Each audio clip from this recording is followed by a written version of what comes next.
Yo, YouTube, Kai checking in with another video. Today we got the victims of Yeat.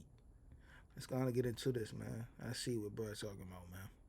The reason many artists make it to the top is because they take every opportunity they can get, even if that means leaving everyone behind in the dust. We can see this in the likes of Playboi Carti, who ditched his childhood friend Uno the activist after he got shot, just so Carti himself can be affiliated with ASAP Rocky and the ASAP Mob to grow his career. Same with Pierre. After Carti made a bunch of hits with him, he was no longer needed and got replaced by Filthy. The industry is a harsh reality and only a couple move smart, with one of these artists in the newer generations being Yeat, who at first was bullied by other artists by how terrible his music used to be. So he would play the game smart and start connecting with people, use them for their talents, move on and leave them in the dust to find bigger opportunities. It can be seen as almost a narcissistic trait, but the chances of making it into the stardom are slim, so you have to take any and every opportunity you can get. Now in the modern day, many jealous artists, creatives and managers have come out to expose Yeat about his past. But not only will I be covering the many secrets of Yeat's past, but also the many controversies he has gotten himself into in the modern day.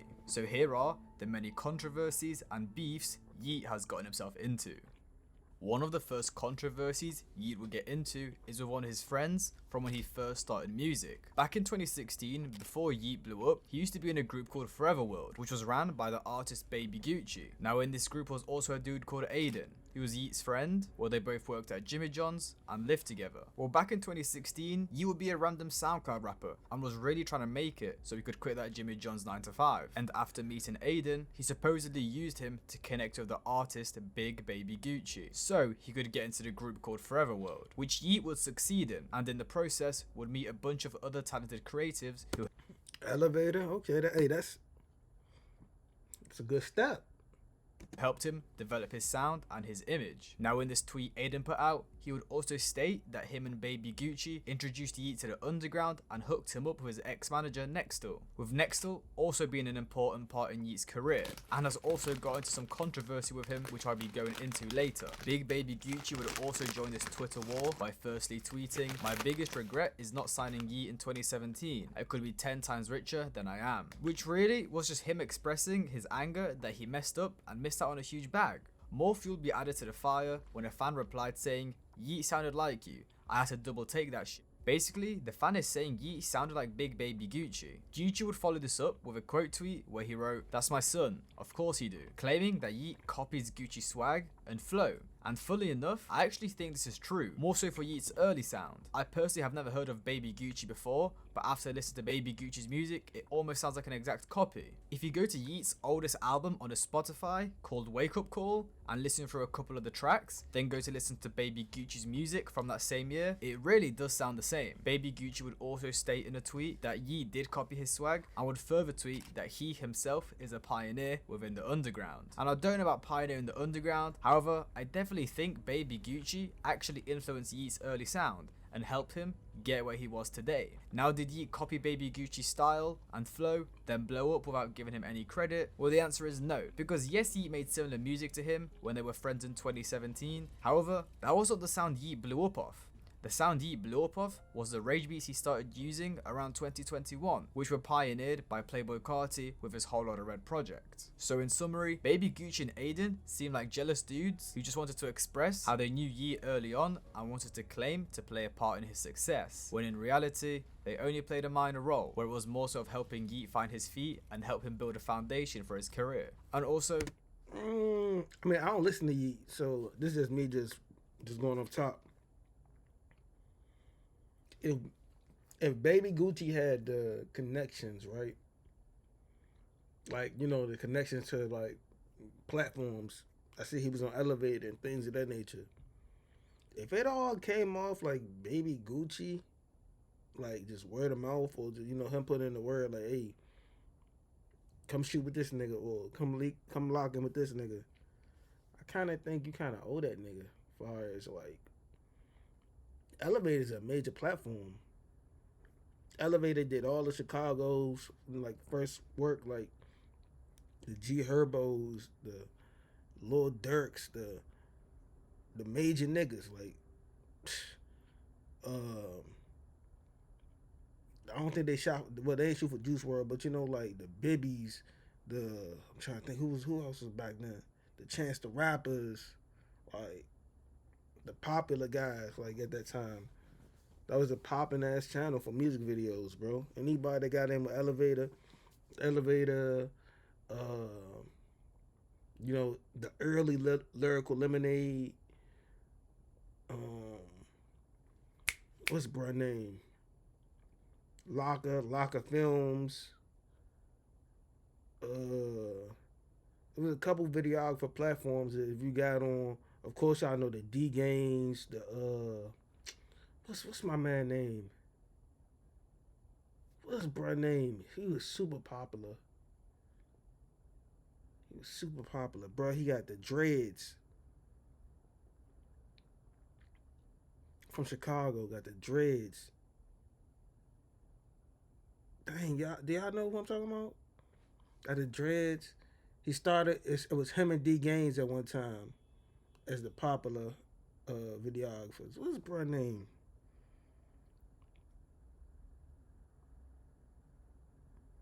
He did mostly all the Dirk early shit, like all the Dirk early shit. What's bro name? Damn, I forgot. He got fat. Y'all know what I'm talking about.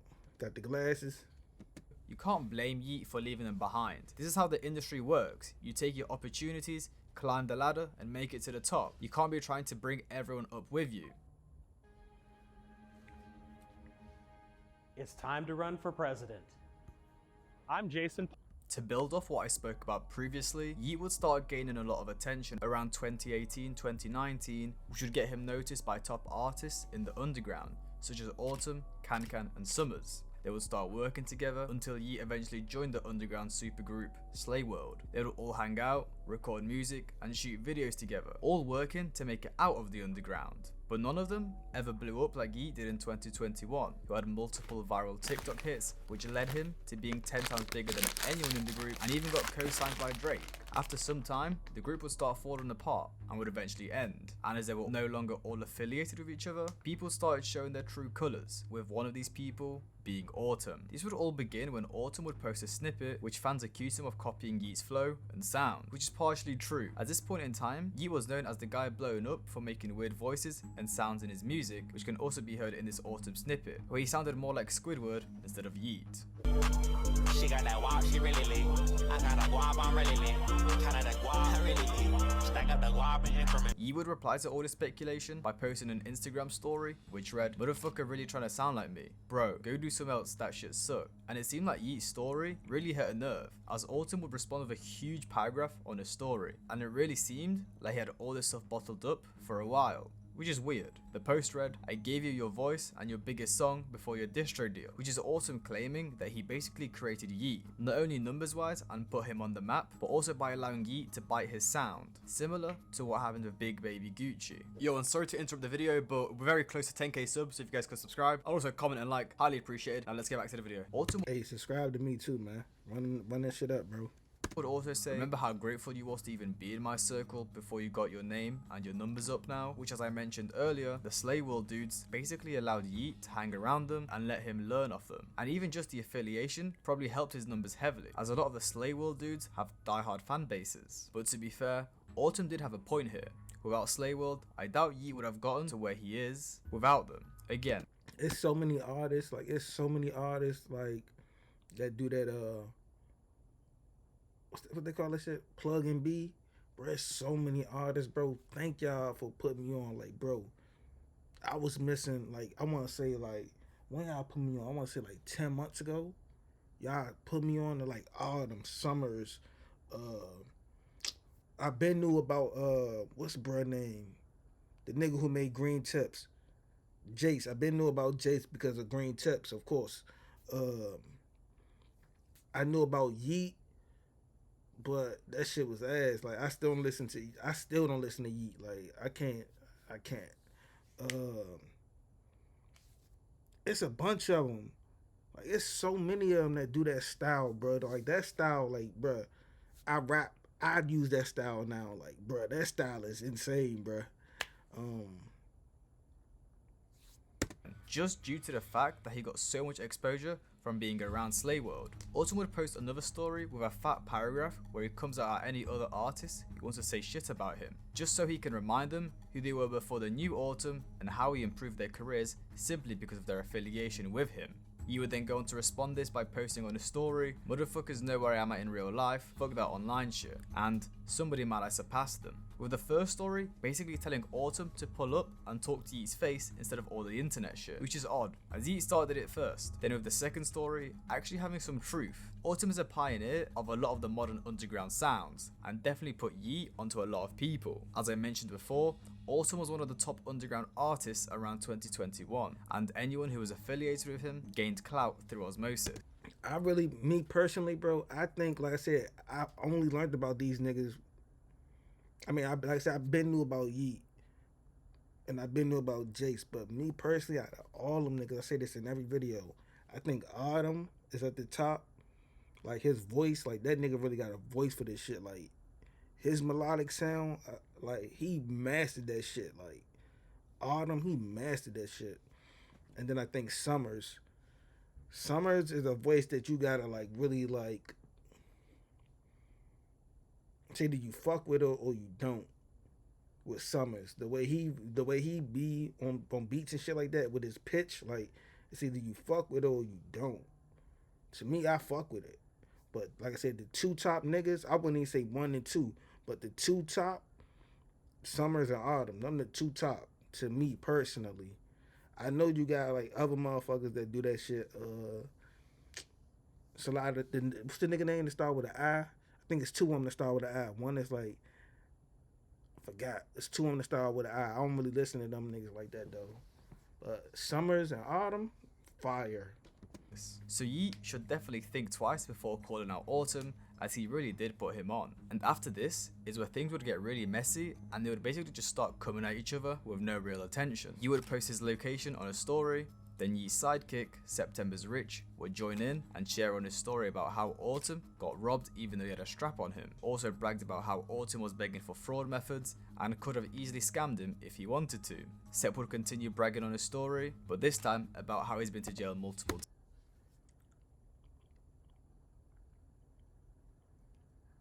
Summers, Autumn, September. Bruh, you niggas is insane. Where the fuck you niggas be coming with? Well, we know where Summers came up with this shit, and we know where Autumn came up with this shit. Still to this day, that blew my mind. When I heard that from that one video, when he was like, how Autumn came up with his name, he was like, Summers was his favorite rapper, and he was like, Autumn come after Summers. Like, bro, that shit to this day blows my mind. Times. You would repost this with a comment saying, "Fake going to jail is something I would never do. I don't know." Which is him taking shots at Autumn, as he supposedly faked mugshots and That was funny as shit. I found this out in the video. Like, all this shit right here, like, bro, I don't be on Reddit. It's Reddit, and I don't be on no Reddit, none of that, bro. Like, but when I seen this, bro, when I seen this in one of them videos, bro, I was like, bro, what? going to jail a little while ago. Now Autumn would continue acting bitter by posting multiple DMs of Yeat and September's Rich acting like fans in his DMs, which again really shows how people switch up once your numbers start popping. Yeat used to be in Autumn's DMs asking for Autumn to send him shit, but now is laughing in his face and exposing him on his story. Similarities can be seen in this situation with what happened back in 2018 with Big Baby Gucci and Forever World. Yeat used Aiden to get into Forever World and meet Big Baby Gucci and many other creatives, used them to build his following, sound and image, and then moved into the next group, Slay World, where again he did the same thing, make music with them, build his sound and image, then leave them in the dust once his numbers go up. Yeat even admitted that he got his vocal preset from the Slay World affiliated artist Wieland, which he used to record a lot of his 2019. I gotta check him out too, bro. I remember I gotta check him out too. It was a group of people that I had to check out. I think, if not, y'all just tell me, because like I said, I don't know everybody. I know from the Slay World, I know it's a big ass collective, and then even from the first group, I know it's a bunch of motherfuckers too. Like, put me on, like, let me know who I need to be checking out. Like, comment, put in the comments. 2020 era music, and you can even hear a lot of similarities between Yeat's and Wieland's music. Overall, Yeat showed his true colours in this beef. His numbers went up and started making fun of the people that helped him get to where he is at today. But can you even blame Yeat, or is this just how the game goes? And if anything, it shows that a lot of these artists... It's how the game goes, bro. It's dog eat dog, bro. Everybody's trying to become that top person. Everybody. Even if y'all all together, like, everybody want to be that top person. But to me personally, like, bruh, it's so much money for everybody. Like, bruh, one person can be the star of the show, then the next person can be the star of the show. Like, it's a bunch of shows going on. Y'all all don't gotta be in competition, man. It's enough money for everybody. It's enough for everybody to go around, bro. aren't even friends, they're just there for the affiliation to leech off. The next controversy Yeat would get himself into is with another friend that helped him get to where he is at today. When Yeat was on the come up around Slay World, the truth is, none of them had any income, as most of them were SoundCloud rappers that weren't able to even cash out the Spotify payments. This would lead to a lot of them scamming and selling stuff on the streets, but of course, they needed to know how to do that stuff. Well, this is when the infamous September... Oh, Ken, I know about Ken. I know about Ken. Of course, I know about Ken Carson. I know about Destroy Lonely. The Swiper comes in, who in the current day you may know as September's Rich. Yeat and Sep would meet up where they would get to work illegally, while also doing music on the side. Sep and Yeat would rap about their doings. You can see this in Yeat's song War 1, in which he said, "I made 50 bands off this laptop." And also in Sep's song, "I just scammed a bunch of kids off the gram." Sep would put Yeat on his methods, and also let him crash out his apartment for a bit while he was on the come up. Sep would even let Yeat shoot the Oxy XY music video at his mansion, and in summary, Sep just helped Yeat financially at the start of his career. Now once Yeat's music started taking off in late 2021, he would stop doing these illegal methods and would focus on making his music work. However, September's Rich on the other hand continued in these fraudulent activities. But people wouldn't really bat an eye, as most of their favourite underground rappers were involved in this stuff too. But as Yeat kept getting bigger and bigger, Sep would stay down and become known as Yeat's sidekick or his cheerleader. You know, the guy who is always in his posts, music videos, may even feature on some of his music, stuff like that. However, as much as they were good friends, Sep started to become a liability. He would get arrested multiple times, with one of the cases leaving him with a potential maximum sentence of 14 years, where Yeat had to drop 20k on lawyers for Sep because he had no money of his own. He would get addicted to substances, crash multiple cars while on these substances, and even get booed off stage at one of Yeat's shows after calling the crowd dead. But right now, these niggas so fucking dead. Don't start that bullshit. Shut the fuck up. Shut the fuck up, nigga. Alright, man, watch this.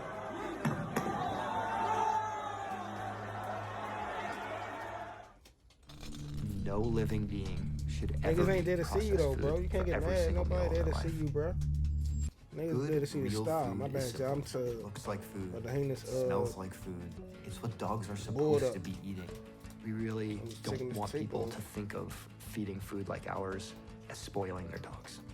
It's amazing to me how many people write in about their dogs changing for the better.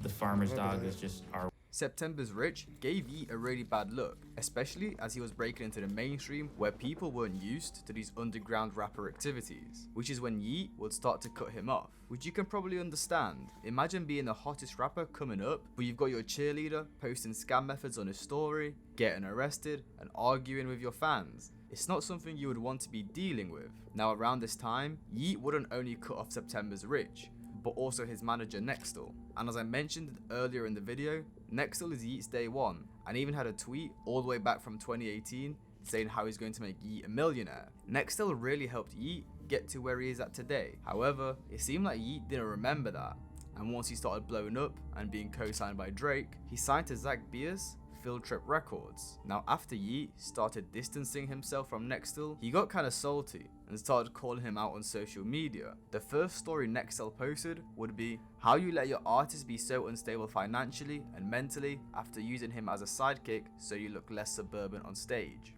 Which is Nextel calling Yeat out, saying he is the reason Sep was doing drugs and scamming, as he had no other choice. Then the second part about looking less suburban on stage. I guess this could be partially true. Sepp put Yeat onto scamming and probably selling as well, which helped him get money so he can build this whole underground rapper image. But to be honest, no one really looks at Yeat as some hood rapper, so I don't think this is really true.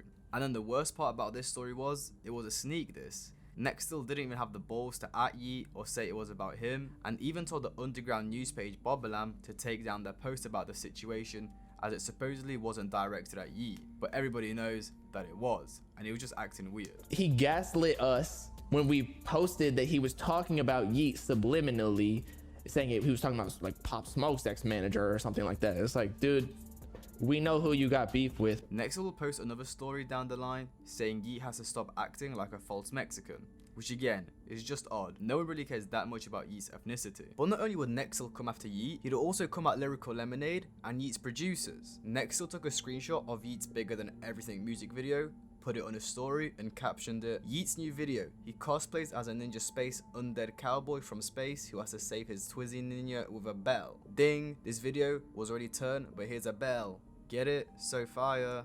Yeah, I don't know what this guy's smoking, Jesus Christ. Anyways, he's dissing Yeat's style, he's dissing his producers for adding the bells, and he's also dissing Cole Bennett. Yo, do you guys like when rappers cosplay as demon hunters? I fuck with that shit. I think I'm gonna start wearing cowboy hats, and like I'm gonna wear all black contact with skinny jeans, but I'm gonna fight aliens in a tank, and I'm gonna like have demon angels surrounding me. But I don't know. What do I know, right? I don't know anything.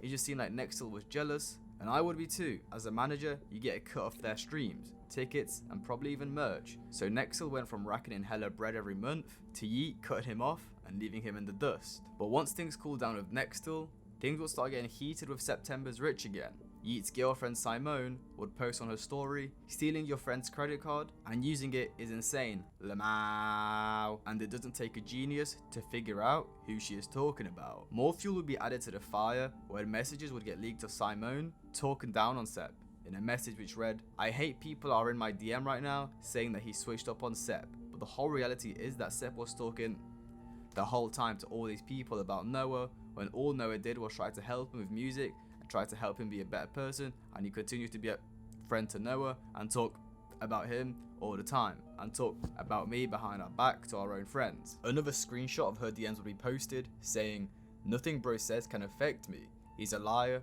drug addict, scammer, and a weirdo. He said so many weird lies, it's a trip. She would also show us a video of her cheering Yeat on before his first show,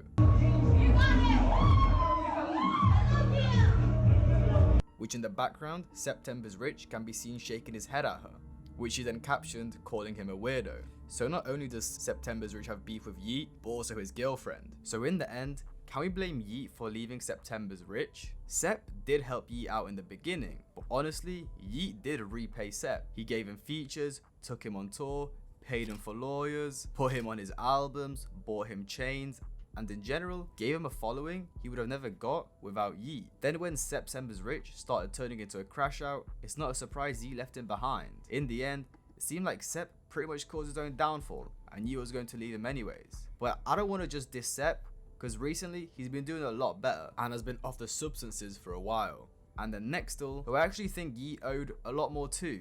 Nextel really connected Yeat with a lot of people in the underground, which helped him to get where he is at today. He was also great at promoting his music, which of course was one of the reasons he made it so big. Yeah, nah, bro. If you got people that's investing into your career, like, you can't do them dirty, my nigga. I don't care, like, bruh. We men at the end of the day. Like, your word is all you got, bro. You fuck your word up, bro. Like, you use a cornball. Like, you stand for nothing, bro. Man, you stand for nothing, bro. You'll let a nigga penetrate, man. For real, bro. Like, if you switch up on people that stop their life to put you at a plateau because they believed in what you got going on, like, nah, bro. I think that's weird. Like, I don't care what y'all, oh man, but woo, bro. No. Your mask turn up on you, your mask switch up on you, you're gonna feel a certain type of way. Ain't no Well, no, you're gonna feel a certain type of way because at the end of the day, you stopped your life, you put your life on hold for him or her. That's why y'all be, upset when y'all be in a relationship and your girlfriend or boyfriend, it didn't work out. You, man, but I did this and I did that. Like, it's the reason why y'all be so hurt because if you invested in something, it's human nature you gonna get hurt by, like, beside it, because, like, you invested into it. But I look at it like, man, he dead wrong, bro. Still even spoke about how they purposely told the entire of LA to pull up to Yeat's show, even if they didn't have a ticket, so the concert would get purposely shut down. This meant when festivals such as Wireless and Rolling Loud would approach them and ask about booking fees, they could charge whatever they wanted, as they could prove Yeat would bring a huge audience. Nextel was really a great manager, but once Zach Beer came along, who literally knows everyone in the industry and can make Yeat the biggest artist in the world, it's not really a surprise he dropped Nextel. It happens with managers more than you think, but Nextel shouldn't be going outside and sneak dissing Yeat on his story. It makes you look jealous. So in the end, Nah, can you jealous? What you mean, bruh? Bruh, what are you talking about, bruh? Like I just said, a person can't be jealous behind, if you saying that he was there from the start, bruh, it's my connections that put you in position the way you is now. I might not know everything, but you can have multiple managers too. I think y'all forgetting that the motherfucker have multiple managers too. But at the end of the day, bro, you're supposed to keep the people who know you from the beginning. You're supposed to keep them around, bro, because them the people that's gonna keep you grounded. And the people that's gonna tell you when you fucking. People gonna tell you when you're wrong. Can you blame Yeat for leaving behind all the people that helped him blow up? Or is it just a part of the journey on your way to the top? You have to use everyone around you to your advantage, otherwise you will not progress. Let me know what you think in the comments below. If you enjoyed, like and subscribe, and I'll see you guys in the next one. We all, everybody in this world is meant to be used, but we not supposed to be misused. That's the difference. Everybody in the world is supposed to be used in some way, shape, or form. It's when we get misused is the problem. But see y'all niggas in the next video though.